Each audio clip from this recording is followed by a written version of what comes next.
Magandang araw po, welcome po sa aking channel, Love9 TV.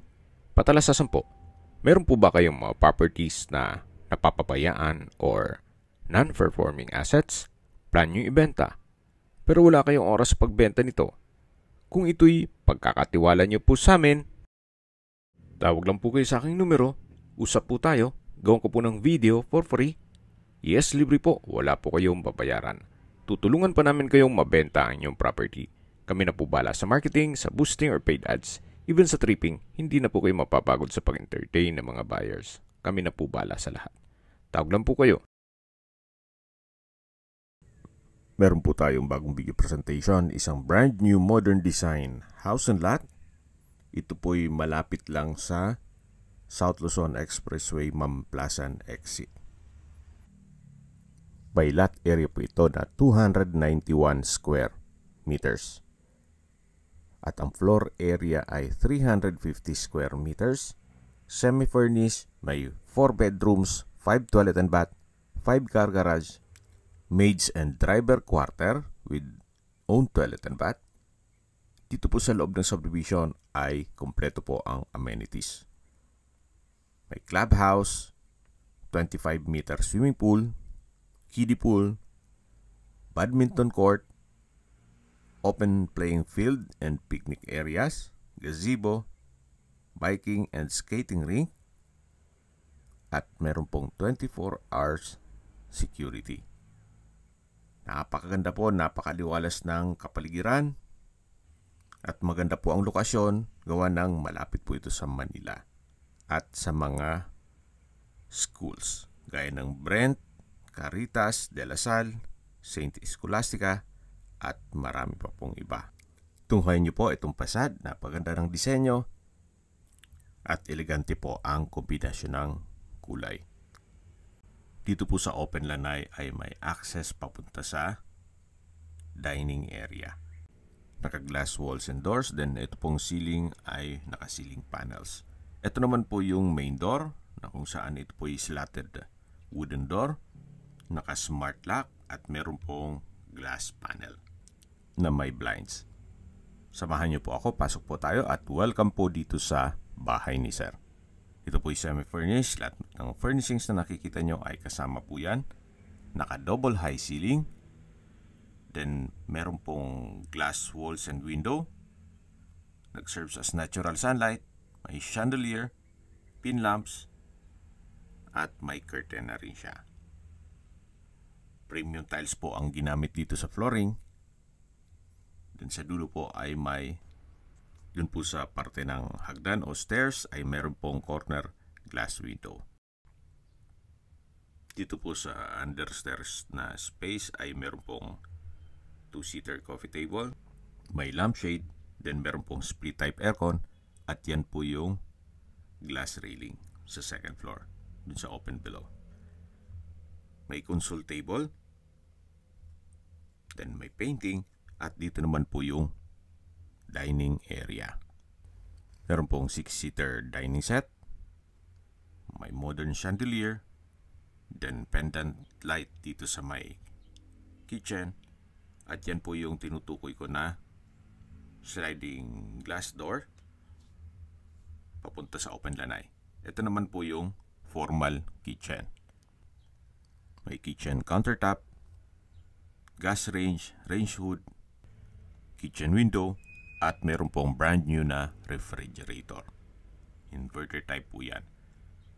Mayroon pong wall-mounted modular kitchen cabinet, then kitchen drawer at storage ng kitchen utensils. Dito po ay may access naman papunta sa service area. Then yan po yung access papunta sa likod ng bahay. Katabi lang po nito yung maid's room. May customized glass window with blinds. Then pulido din po ang pagkapintura ng ceiling at wall. At ito po yung toilet and bath na may hand wash basin, water closet with bidet, at shower. Naka-tile bathroom wall na rin po yan. Balik po ulit tayo dito sa service area. May LED light. At ito po yung wooden slatted door. naka-nano block na door handle. At ito po yung driveway. Hanggang dito po ang garahe na naka-tile flooring na rin po yan. Ito pong kabilang bakanting lote ay hindi po kasama yan. Yung nakita nyo pong pintuan, yan po yung driver's room. Balik po ulit tayo dito sa loob. Ito po yung service area o laundry area at maid's quarter na na-present ko na po sa inyo. At dito naman po yung dining area, then yung formal kitchen at yung access door papunta sa open lanai. Tunghayin nyo po ulit itong formal kitchen. At mula po dito matatanaw natin ang living area o salas. Yan po yung first bedroom. Pero bago natin i-check yan, ito po munang common toilet and bath. May bathroom countertop, hand wash basin, then vanity mirror, bathroom cabinet, water closet with bidet, overhead shower, tile bathroom wall, at meron pong bathroom window. Meron din pong wall-mounted na towel rack. Lipat na po tayo dito sa first bedroom. Kung meron man po kayong PWD or senior citizen sa pamilya, itong kwarto na to ang para sa kanila. Naka-slatted wooden door, then sa spasyo napakalaki po. May split type aircon, center lamp, pin lamp, customized glass window with blinds. Meron na rin po siyang wardrobe at may outlet na rin po. Quality po ang pagka-finish ng pintura. Napakalinis. At dito naman po yung toilet and bath. Check po natin. Halos same design lang po.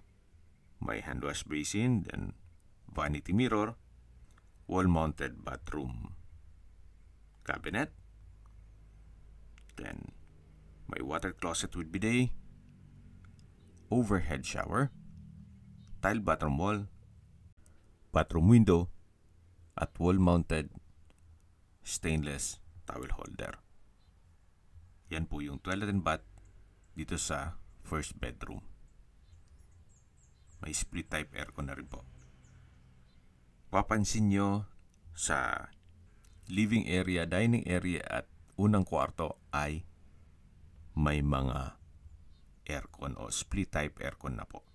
At lahat brand new yan, kaya hindi na po kayo gagastos pa o bibili o magpa-install. Balik po ulit tayo dito sa living area. Yan po yung main door.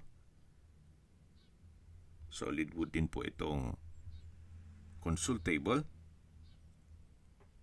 At nandito na po tayo sa may hagdan o stairs. Ito po yung naka-wooden staircase, naka-glass railing at tubular handrail. Samahan niyo po ako. Akyat po tayo. At dito naman po sa may upper part ay may staircase window. Then nandito na po tayo sa hallway. Check po natin itong second bedroom. Malaki din po ang spasyo. May split type aircon. Maganda ang disenyo ng tile flooring. Then may customized glass window with blinds. May wardrobe. Naka-center lamp, may pin lamp. Then meron na rin pong mga outlet. May sarili din po itong toilet and bath. May bathroom countertop, vanity mirror, hand wash basin, water closet with bidet, overhead shower, tile bathroom wall, at may bathroom window. Ito po yung toilet and bath dito sa second bedroom. Yan po yung split type aircon. At labas po tayo para check natin yung ibang kwarto. Ito po yung open below. Maya silipin natin yan. Balik tayo dito sa hallway At dito naman po yung third bedroom. Halos same size lang po nung second bedroom. Then meron din po siyang split type aircon, customized glass window with blinds. May nano block na mga outlet. Meron pong wardrobe at drawer. At meron din po itong sariling toilet and bath. Ang kagandahan po sa mga disenyo dito ay lahat ng kwarto ay may sari-sariling toilet and bath. Halos same design lang po, yung hand wash basin, then bathroom cabinet, water closet with bidet, overhead shower, tile bathroom wall, at nano block na rin po yung mga switches. Then outlet. Tunghayin niyo po ulit. Ito pong third bedroom na may split type aircon na rin siya. At wardrobe. Labas po tayo. At dito naman po yung master bedroom. Naka-slatted door, then nano block door handle. Malaki po ang spasyo nito. May bed frame and mattress, split type aircon, customized glass window, bedside table and drawer. At may painting na rin po siya. Console table and drawer. At dito naman po yung walk-in closet. At yung toilet and bath. May bathtub. Then may LED mirror with the yellow light border at touch sensor. Yan po ulit yung bathtub. Then may wall-mounted towel holder. At ito po yung couple hand wash basin. Dito rin po ay may modern LED mirror na may touch sensor din po yan. May water closet with bidet, hot shower set, overhead shower, at bathroom window. Makapansin nyo po kahit po dito sa toilet and bath ay naka-slatted doors. So hindi po siya tinipid. At ito po ulit yung master bedroom. May split type aircon. May glass wall and door na access ito papunta sa balkonahe. Ito po yung balkonahe na nakita nyo dun sa unang parte ng video. Na part po yan ng facade. Then may ceiling panels. At tunghayin nyo po ang inyong mga magiging kapitbahay. Napakatahimik po ng lugar, sariwa ang hangin, at sa Clibarapan po, banayad lang. Hindi naman siya ganun kainit, at hindi naman ganun kalamig. Balik po ulit tayo dito sa loob. May wardrobe din po dito. At lalabas na po tayo sa hallway. Ito po yung hallway, yan po yung mga kwarto na naipresent ko na sa inyo kanina. At dito naman po yung open below. Meron pong decorative hanging light fixtures, may dubratan. At habang maglilibot po tayo at pinagmamasdan nyo po ang buong property, pag-usapan na natin ang distance, location at travel time. Mula po sa South Luzon Expressway Mamplasan exit, ang distance is 3.5 kilometers at ang travel time is 6 minutes. Mula naman po sa Brent School, ang distance is 14 kilometers at ang travel time is 26 minutes. Mula naman po sa Caritas Don Bosco School, ang distance is 4.8 kilometers at ang travel time is 10 minutes. Mula naman po sa De La Salle University, Canlubang Campus, ang distance is 5.3 kilometers at ang travel time is 11 minutes. Sa St. Scholastica College, West Grove, ang distance is 8.5 kilometers at ang travel time is 19 minutes.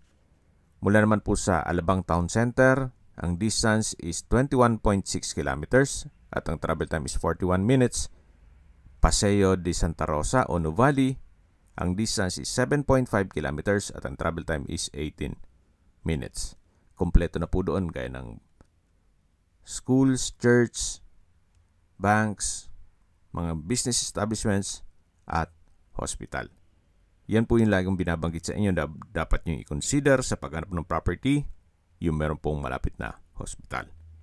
Hindi ko naman po sinasabing sakitin kayo. Yan naman po for emergency purpose lang naman. At mula naman po sa Laguna Technopark, ang distance is 4.2 kilometers at ang travel time is 12 minutes. Mula naman po sa Manila o sa airport, ang distance is 34.9 kilometers at ang travel time is 1 hour and 6 minutes. Ito po yung corner window sa may staircase. At dito po sa side na to ay may landscape na po siya. Then may concrete pathway. Yan po yung glass window dun sa understairs. May faucet at hose para pag didilig po kayo ng mga halaman.